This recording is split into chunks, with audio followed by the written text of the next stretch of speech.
Assalamualaikum warahmatullahi wabarakatuh. Waalaikumsalam warahmatullahi wabarakatuh. Alhamdulillah pada pagi hari ini kita teman-teman semua sudah berkumpul di ruangan yang sekarang ini. Ialah untuk acara penyebaran pemahaman dan penempatan budaya positif yang akan disampaikan oleh Ibu Maida, SMP Negeri 1 Sudun, calon guru penggerak angkatan 11 Kabupaten Aceh Utara. Kepada Ibu Maida dipersilakan. Terima kasih kepada Pak Sudirman yang telah membuka acara hari ini. Baik, Assalamualaikum warahmatullahi wabarakatuh. Hari ini saya akan mempresentasikan yaitu tentang penyebaran pemahaman dan penerapan budaya positif. Yaitu oleh saya sendiri, Maida, SMP Negeri 1 Sudun, calon ibu penggerak angkatan 11 Kabupaten Aceh Utara.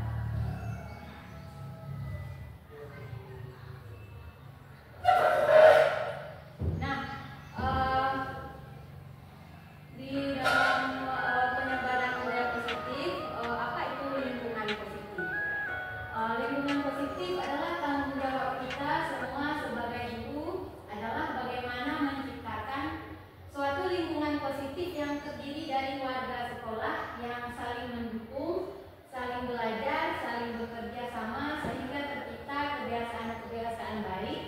Dari kebiasaan-kebiasaan baik tersebut akan tumbuh menjadi karakter yang baik warga sekolah, dan pada akhirnya karakter dari kebiasaan baik akan membentuk sebuah budaya positif.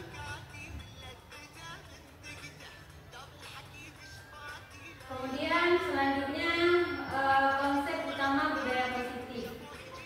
Yang pertama ada perubahan paradigma belajar, kemudian disiplin positif, kebutuhan dasar manusia, motivasi perilaku manusia, posisi kontrol guru, keyakinan jelas, dan ketiga restitusi.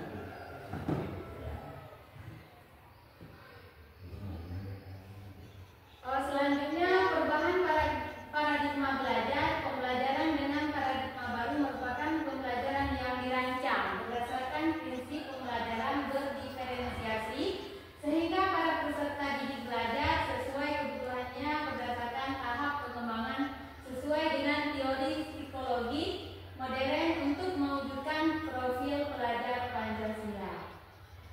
Bapak dan Ibu pastinya sudah mengerti apa itu tentang pelajar Pancasila, ya, tidak perlu kita bahas itu.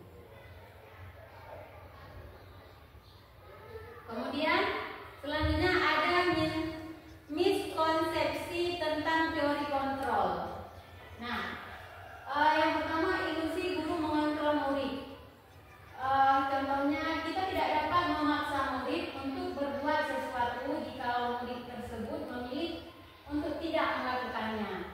Kemudian ilusi bahwa kritikan dapat membuat orang merasa bersalah, dapat menguatkan karakter, menggunakan hal tersebut menuju identitas gagal.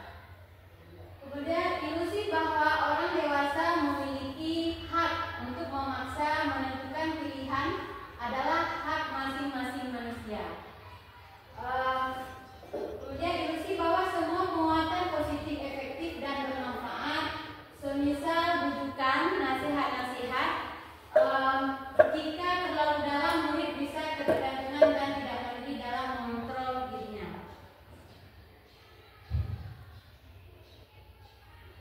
Kemudian mengubah paradigma stimulus respon ke pendekatan teori kontrol. Ada stimulus respon, yang pertama realitas kebutuhan kita sama, kemudian teori kontrol realitas kebutuhan kita berbeda, kemudian semua orang melihat hal yang sama, kemudian teori kontrol setiap orang memiliki gambar berbeda. Kemudian stimulus respon kita mencoba mengubah orang agar berpandangan sama dengan kita. Kemudian teori kontrolnya kita berusaha memahami pandangan orang lain